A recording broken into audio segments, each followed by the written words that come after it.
Masters सारे ध्यानार्थियों को स्वागत है। अभी हम स्वाध्याय का वो कर रहे हैं। स्वाध्याय मतलब स्वाध्याय, कोई ऐसे स्पिरिचुअल बुक्स को पढ़ना समझना, उससे हमें बहुत ऐसे इंट्यूशन आइडियाज में मिलते हैं। बहुत अच्छे अच्छे चीजों को लिखा गया रिसर्च करके समझ के। तो हम न्यू एनर्जी का बुक पढ़ रहे थे। मेरा बहुत बड़ा मोटा बुक पहला मेरा है, छोटे छोटे का करी थी, 10 पेज 20 पेज का। ये सबसे मोटा है, देखते हैं कितने दिन तक चलता है। सामने से इंटरेस्ट में आए तो ये अराउंड 200 पेज का है। अभी तो हमारा 10वां पेज में है। चलिए आगे पढ़ते हैं। हम परिचय का पाठ कर रहे थे कल, आगे उसी को पढ़ेंगे। विज्ञान क्या है? किसी भी काम को कारण प्रकृति सूत्र पर आधारित होना पड़ता है। तो प्रूफ के साथ परमात्मा को भी कुछ काम करने के लिए प्रकृति सूत्र के ऊपर ही आधारित होकर करना पड़ता है। इस बात को हमें समझना बहुत जरूरी है। जब हमें उस विज्ञान के बारे में समझ नहीं आता तो हम उसे महिमा और लीला समझ बैठते हैं। देखिए विज्ञान के बारे में कितना अच्छा बोला है। सारा विज्ञान होता है, हमें उसका पता नहीं तो हम महिमा और एक वो समझ पड़ते हैं, एक लीला हो रहा है करके। ध्यान फिर से शुरू करने के लिए मेरे माँ ने कहा, उनको बोला, उस समय मैं मुझसे पिरामिड स्पिरिचुअल सोसाइटी का परिचय होना, ध्यान और मेरे रास्ते के बारे में जानना मेरे अंदर से आ रहे आदेश के द्वारा मुझे समझ आ रहा था। मैं अब प्रस्तुत समय में चैनलिंग में आ रही तोबियास तोबियास करके इनका ही चलेगा, उनके चैनलिंग पे आ रही थी। एंड्रा मॉडल और कई लोगों के द्वारा दिए गए समाचार और लोबसंग रामपा द्वारा दिए गए समाचार को किताबों के रूप में लाने की कोशिश कर रही हूँ। वो थोड़ा इसमें आ रही थी। आज पीछे पलट कर देखने पर लगता है कि मेरे द्वारा उठाया गया हर एक कदम दूसरे कदम की नींव हुआ है।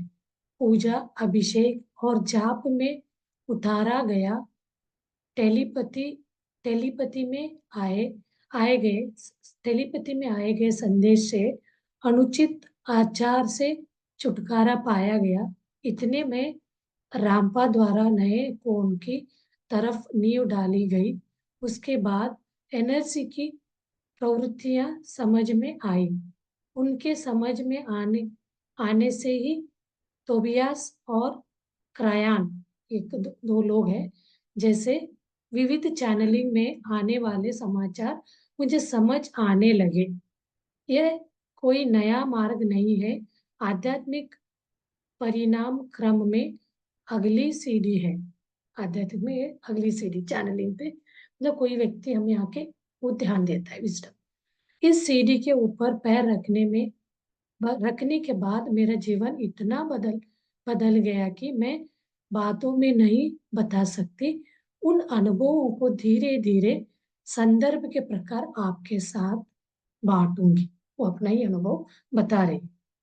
प्रस्तावना, परिचय हो गया उनका, अब प्रस्तावना। 2003 जनवरी के पहले सप्ताह में तिरुपति में हुए कार्यकर्ता के समावेश में पत्री जी ने मुझे बुलाया। वहां मुझे एक जिम्मेदारी दी गई, सारे मानवों के औरा और परिशीलन औरा को परिशीलन करने का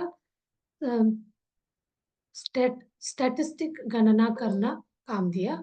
उससे जुड़े हुए सारे विवरण, मतलब औरा देखने का, प्रिज्मन सर्किल वेबसाइट में है, ये उसमें दिया गया है।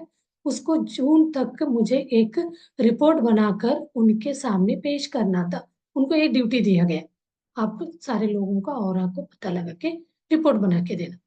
अनुवाद मुझे बहुत पसंद हो, जो मुझे पता है उससे दूसरों के साथ बांटना मेरी आदत है।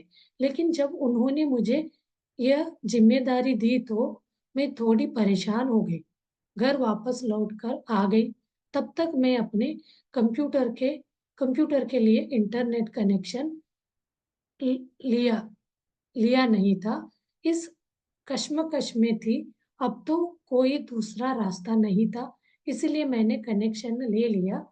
उस वेबसाइट में गई।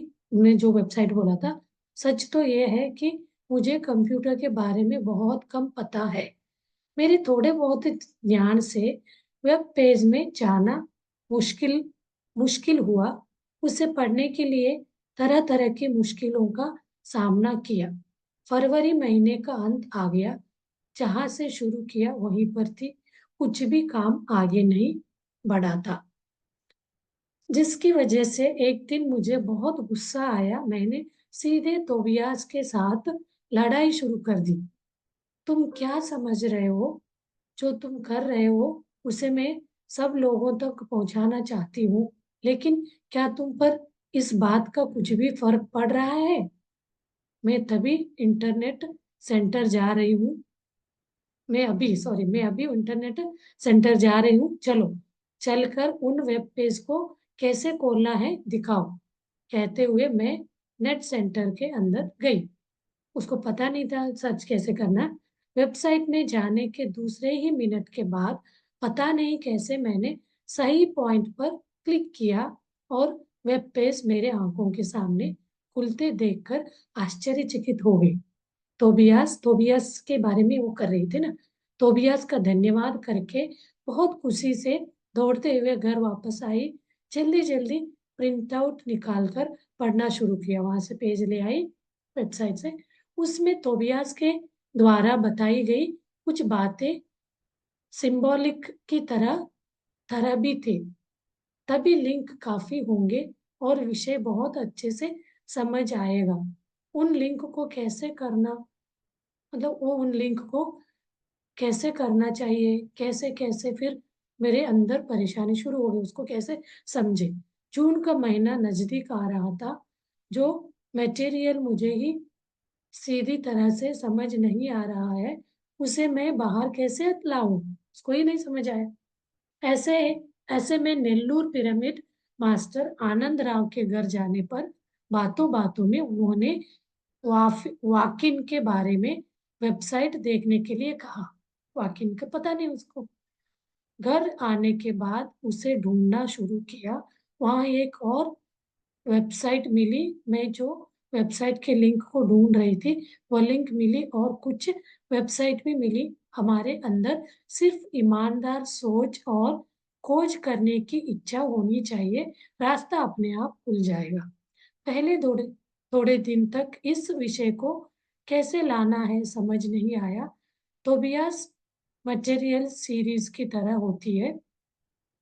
अगस्त से शुरू होकर दूसरे साल जुलाई तक एक सीरीज की तरह होती है। ऐसे 2199 2099 अगस्त से लेकर लगातार सीरीज है। हर एक सीरीज में हर महीने के बाहर पार्ट होते हैं। हर पार्ट का अलग अलग अनुवाद करूं या सबका एक बार अनुवाद करूं, समझ नहीं आ रहा था। जिसकी वजह से बहुत महीनों तक उलझन में थी। बार बार सीरीज पढ़ रही थी, इसीलिए मेरे अंदर जागरूकता बढ़ने लगी। नेल्लूर के ध्यानी अशोक जी ने कहा, जिस किसी भी तरह लिखा गया हो, लेकिन उसके अंदर अंदर की एनर्जी पढ़ने वालों को मिलने चाहिए। उनकी ये बातें मेरे कानों में सुनाई देती रही। 2004 साल साल 2004 में आधे से ज्यादा चुका था। अब व्याख्या करने से कोई फायदा नहीं था। पानी में कूदने तक तैरना नहीं आएगा, इसीलिए मैंने शुरू कर दिया। पहले ध्यान आंध्र प्रदेश पत्रिका को भेजा। धीरे धीरे जैसे जैसे विषय को लाना चाहिए, अपने आप वही होता गया। इस ज्ञान को देने वाला सिर्फ तोबियास नहीं है। कहीं जगह चैनलिंग में कई लोग दूसरी तरफ से बात कर रहे हैं, जिससे वह समाचार दे रहे हैं। उस समाचार को इकट्ठा करने पर हमें संपूर्ण तरीके से विषय और परिस्थिति समझ में आएगी। सच्चा समाचार किसी के भी देर देने पर एक जैसा होता है। सिर्फ उनके बोलने के तरीके में बदलाव होता है। इसके अंदर का विषय ऊपर से बोलने से खत्म नहीं होने वाला है। आचरण करने से ही यह विषय ठीक तरह से समझ आता है। मेरे हाथ के द्वारा कलम से हो ज्ञान का प्रवाह आ रहा है, वो दूसरों द्वारा दिए गए सहकार की वजह से रचना में आया है। इस सप्ताह हमारे घर में होने वाली न्यू एनर्जी कक्षा में आने वाले लोगों के साथ चर्चा की वजह से कई सारे गहराइयाँ समझ में आई। जैसे जैसे समझ आता गया, मेरे मन और भी खुलता गया। उन अनुभवों को भी आपके सामने रखने वाली हूँ। साथ साथ जिनके द्वारा मैंने इस अनुभव को पाया है, सीधा उनके द्वारा सुने गए समाचार को भी इसमें डाला गया है। तोबियास हमको एक सही मार्ग पर ले जा रहा है। तोबियास पहले जो कहता है और बाद में जो कहता है, उसके बीच में अंतर दिखाई दे सकता है। वह गलत नहीं बोल रहा है। कुछ कोण से देखने के बाद हमको दूसरी दशा पर जाने के लिए ऐसा कहा गया है। जब हम आ ई ई सीखने की दशा में होते हैं तो कुछ काम करने के लिए कहता है। उस दशा में हम उसका पालन करेंगे तो उसमें हमारा ही फायदा है। तब उनके बारे में समझ समझ आ गया। उसके बाद की दशा में उनमें से कुछ काम नहीं करने के लिए और कुछ नए नए विषयों का पालन करने के लिए कहता है। इस समय के लिए ये सही सही है, इसीलिए ऐसा करने के लिए कहते हैं। पहली कक्षा में जो चीज़ों को नहीं कहते हैं, उन्हीं चीज़ों को 10वीं कक्षा में नज़रअंदाज कर दिया जाए। नज़रअंदाज करो करके कहा जाए। 10वीं में जाके आई पढ़ाया नहीं जाता है ना, ऐसे शुरू से आपको समझ नहीं आएगा, उसको पढ़ते जाना है। हर वक्त हमारे अंदर की एनर्जी को धारण करते हुए हमें आगे बढ़ना है। जो उसने कहा है उसका वैसे ही आचरण करेंगे तो जब उसका नतीजा आएगा तो बहुत अद्भुत होगा और हमें इतनी खुशी होगी कि जिसे हम बातों में नहीं बता सकते। पहला कदम चढ़ने पर दूसरे कदम चढ़ने के लिए विचार आए, तीसरे कदम के लिए कोशिश करेंगे तो उसके ऊपर चढ़ पाएंगे। यही कोशिश तोबियास कर रहा है। स्तरों के मुताबिक हमको विषयों के बारे में शिक्षित करते हुए हमारी मदद कर रहा है। तोबियास कहता है, हमारे साथ थोड़ा समय बीतना उससे बहुत आदरणीय लगता है। जब वो और हम मिलते हैं तो न्यू एनर्जी डायमेंशन आयाम का निर्माण होता है। वह धरती से संबंधित एनर्जी शक्ति नहीं है। एनर्जी यानी शक्ति नहीं है, सामने वाले से जुड़ी हुई शक्ति भी नहीं है। वह देवत्व जुड़ी हुई नई डायमेंशन है। जब हम अपने मन को खोलते हैं तो जो लोग भौतिक रूप से नहीं है, उनका स्वागत करने पर उसका निर्माण होता है। यह वही है जो अब यहाँ निर्माण हो रही है। इस पुस्तक में हमें कुछ अंग्रेजी शब्द दिखेंगे, साइंस से संबंधित शब्द भी दिखेंगे। उनको हम समझने की कोशिश करेंगे तो जिन विषयों के बारे में हम बात कर रहे हैं वो हमें अच्छे से समझ आ जाएगा। एनर्जी और फ्रीक्वेंसी जैसे शब्द दिखेंगे। चलिए वह यहाँ उनके बारे में थोड़ी बात की जाए। एनर्जी का मतलब शक्ति है। ये एक तरतराहट के रूप में होती है। कंपन का मतलब लहरों की तरह गति होने वाली शक्ति है। यह शक्ति का सहज लक्षण है। एनर्जी कंपन की तरह संचार होती रहती है। ये उतार चढ़ाव हमारे सहज आंखों को नहीं दिखाई देता। एक रेखा को बीच में क्षितिज के रूप में खींचकर उसके ऊपर और नीचे लहरों की तरह डालेंगे तो ऐसे डालने के बाद जो रेखा खींची गई है उसके क्षितिज रेखा से ऊपर जाकर फिर नीचे आकर फिर ऊपर जाकर बीच में शिक्षित को छू लेती है।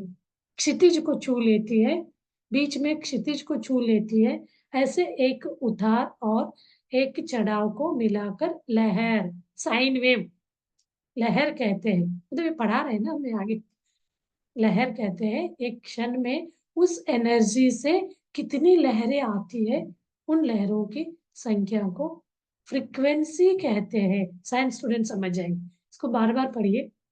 फ्रीक्वेंसी को आवृत्ति भी कहते हैं। ज्यादा फ्रीक्वेंसी का मतलब क्षण काल में ज्यादा संख्या में आने वाली तरतराहट का स्तर है। मतलब आवृत्ति ज्यादा होती है, कम फ्रीक्वेंसी का मतलब कम संख्या में आने वाली तरतराहट का स्तर है, मतलब आवृत्ति कम है।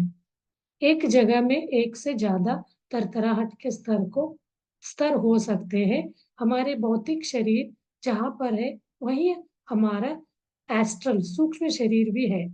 एक ही जगह होने पर भी एक ही वजह से दूसरों को कुछ भी खतरा नहीं है। हम अपने फ्रीक्वेंसी को बदलने पर भौतिक आंकों को, मतलब भौतिक आवृत्ति को जो जो दिख नहीं सकता है उसे देख सकते हैं। मतलब उस समय हम देख सकते हैं।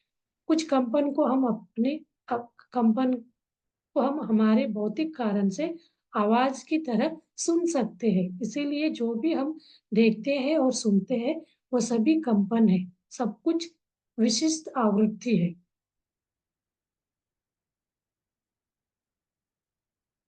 ये भी लंबा है। हाँ जी, चलिए। हाँ, अगला इस पे छोड़ेंगे।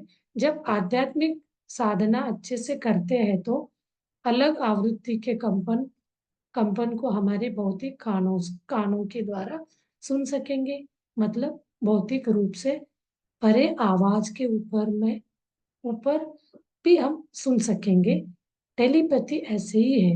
ऐसे ही दूसरे फ्रीक्वेंसी में जो आवृत्ति है, जो भौतिक आंखों से नहीं दिखती है, उसे दूसरी तरह से देख सकते हैं। इसको ही दिव्य दृष्टि या तीसरी आंख से देखना कहते हैं। हम समझते हैं कि जो लोग ऐसा देखते हैं उनके अंदर कोई अद्भुत शक्ति है। इस पुस्तक को कोई कहानी की तरह पढ़ना काफी नहीं है। इस किताब को जैसे जैसे पढ़ते जाएंगे वैसे वैसे गहराई या समझ में आती जाएंगी और जागरूकता बढ़ती जाएगी। ज्यादा अच्छा समझ में आएगा। तोबियास की उंगली पकड़कर चिंता के बिना चलिए आगे बढ़ते हैं। अब असली विषय में आते हैं। अब तोबियास का परिचय शुरू हो गया। इनका है 1997 में एक दिन। तोबियास, उनसे चैनलिंग होके तोबियास का इंट्रोडक्शन दूंगी आज थोड़ा सा, फिर हम, बाप रे 4 ही पेज हुए। चलिए 123 पेजेस है इनके हिसाब से, अभी मैंने 4 पेज किए। हाँ, नेक्स्ट 14th पेज है, कल 10th तक आए थे। तोबियास की परिचय 1997 में एक दिन जाफरी हाफ व्यापार निमित्त हवाई जहाज में सफर कर रहा था। हम जैसे कार में और ट्रेन में सफर करते हैं उतनी सामान्यता से अमेरिका में हवाई जहाज से सफर किए जाते हैं। एक बिजनेस मीटिंग खत्म करके जाफरी अपने घर वापस जा रहा था। वह रात का सफर था। हवाई जहाज में बत्ती बुझा दी गई, धुंधला दिखाई दे रहा था।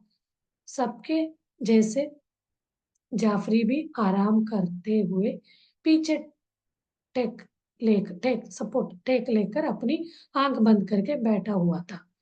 तोबियास उसके सामने प्रत्यक्ष हुआ। ये सब चीजों को विश्वास नहीं होगा, नहीं मैंने ट्विटर को तो तोबियास का शरीर रोशनी में था।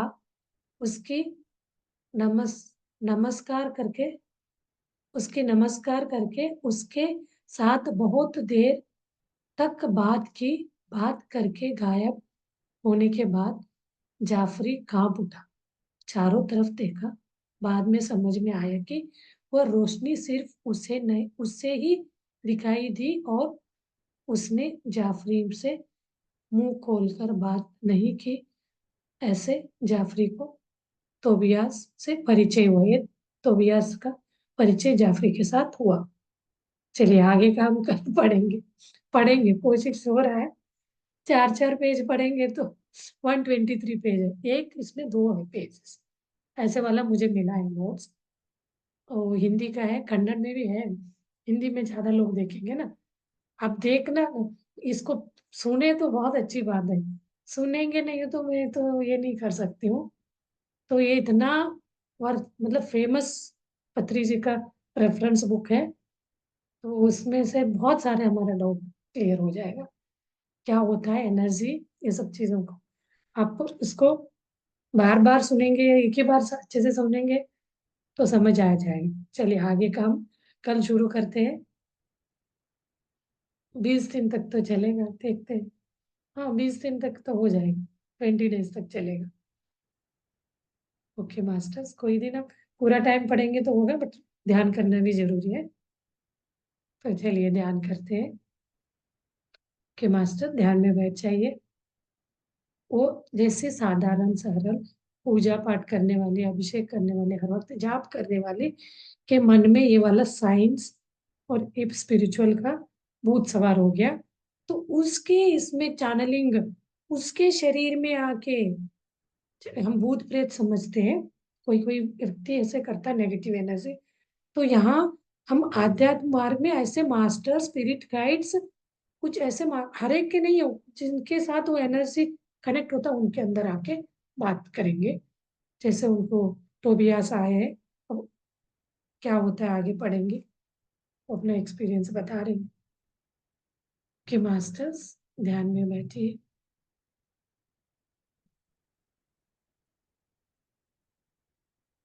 हाथ पैर को लॉक करिए। धीरे धीरे अपना नेत्र बंद करेंगे। सहज स्थिति जगह पे बैठना है। धीरे धीरे रिलैक्स करिए ना, पूरा शरीर को ढीला छोड़ना है।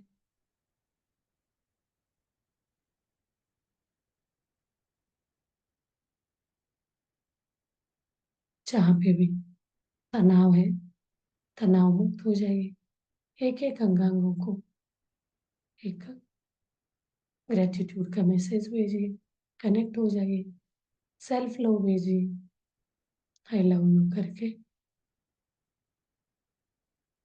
रिलैक्स, श्वास लीजिए लंबा, धीरे से लंबे टाइम तक आराम से मुंह से श्वास को छोड़िए।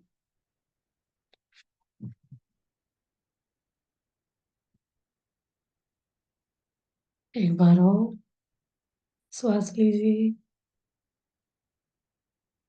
म्यूजिक लगा दीजिए।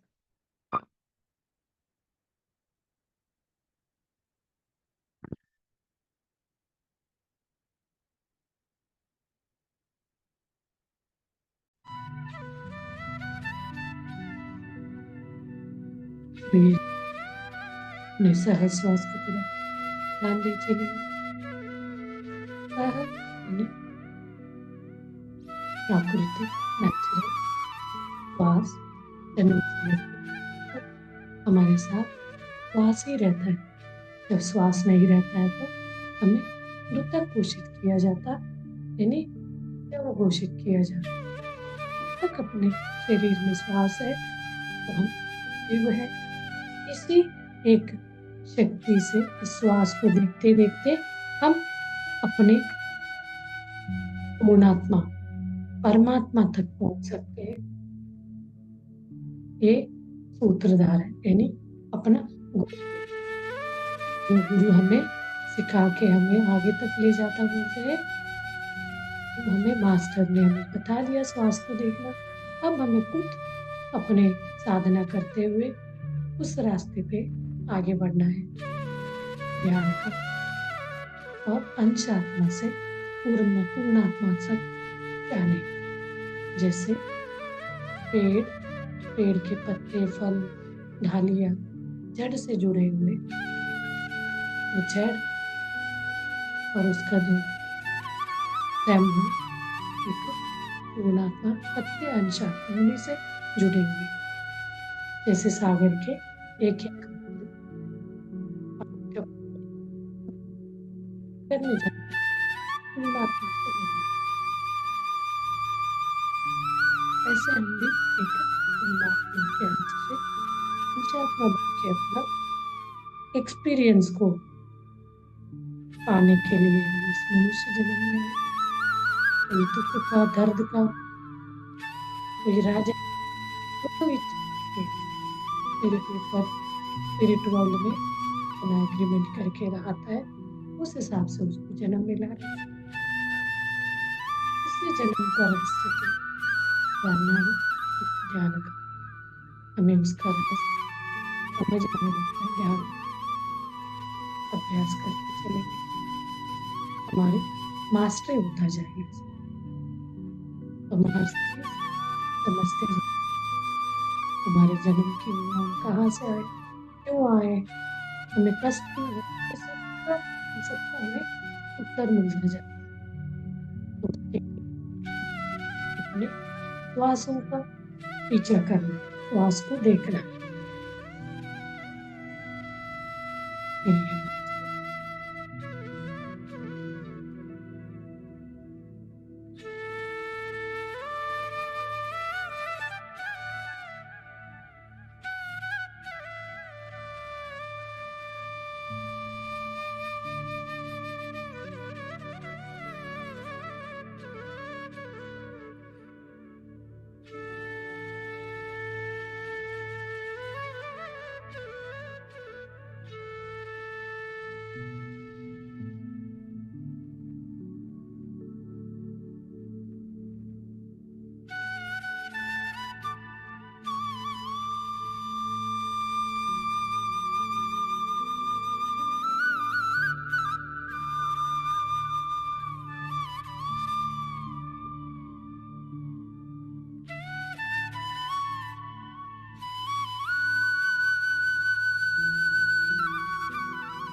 ಸಾಕಷ್ಟು ಜನ ಬರ್ತಾರ ಅಲ್ಲಿ ಇಲ್ಕ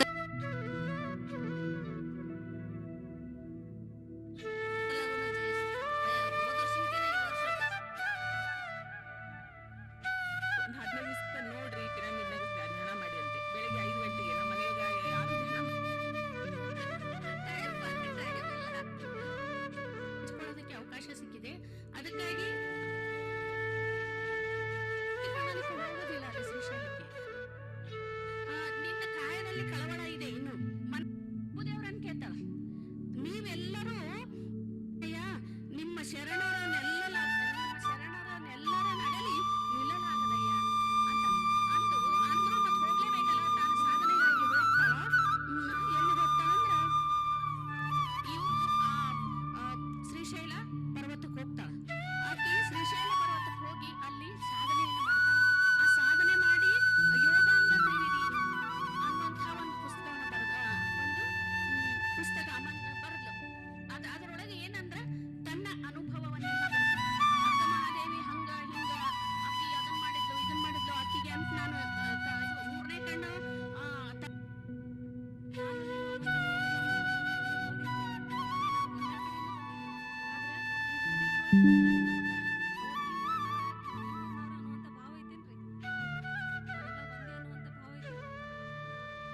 ನಿಲುವನ್ನ 12ನೇ ಶತಮಾನದಲ್ಲಿನ ಗಟ್ಟಿವಾಳೆಯನವರು ಹೇಳ್ತಾ ಹೋದ್ರು.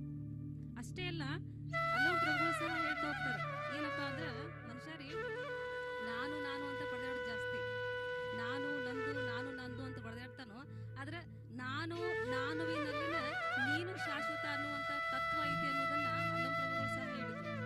ಏನು ಯಾವ ರೀತಿ ಹೇಳಿದ್ರಪ್ಪ ಅಂತಂದ್ರೆ, ಆನು ನೀನೆಂಬುದು ತಾನಿಲ್ಲ, ಆನು ನೀನೆಂಬುದು ತಾನಿಲ್ಲ, ತಾನರಿದ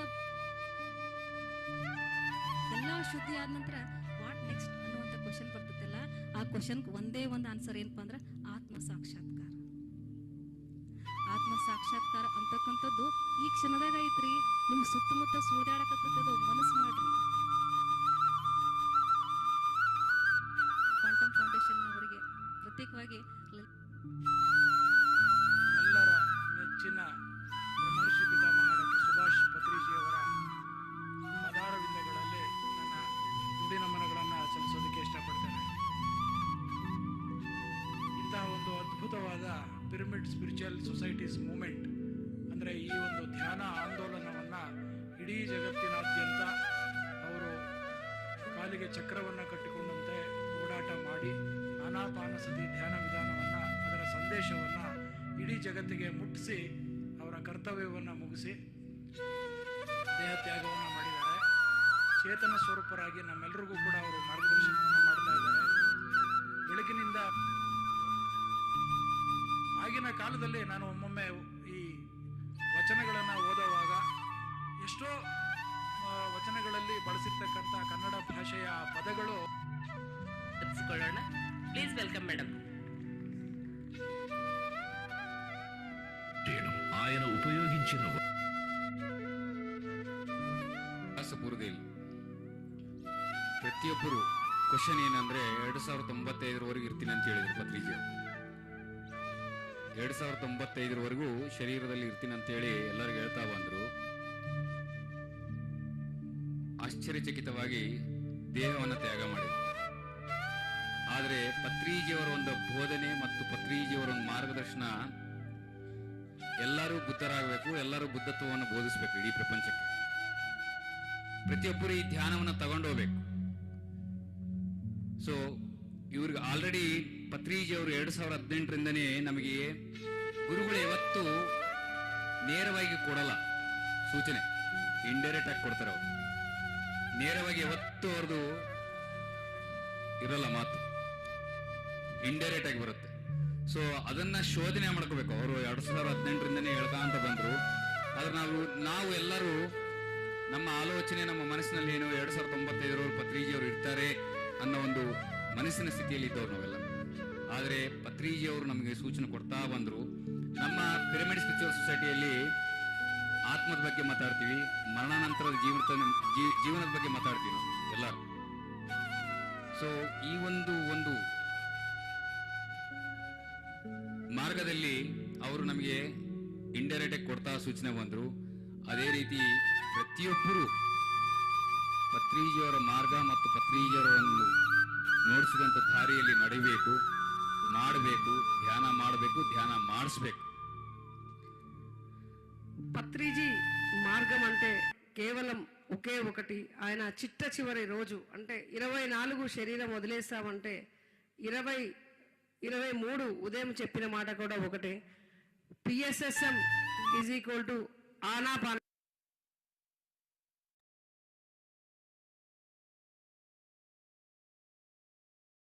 इस मिनट मौन ध्यान करें. धीरे धीरे अपना टाइम लेके धीरे से ध्यान से बाहर आए.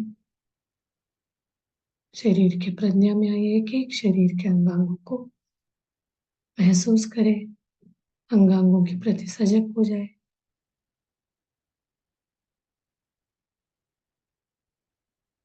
धीरे से दोनों अपने हाथ खोल के आंखों के ऊपर रखिए.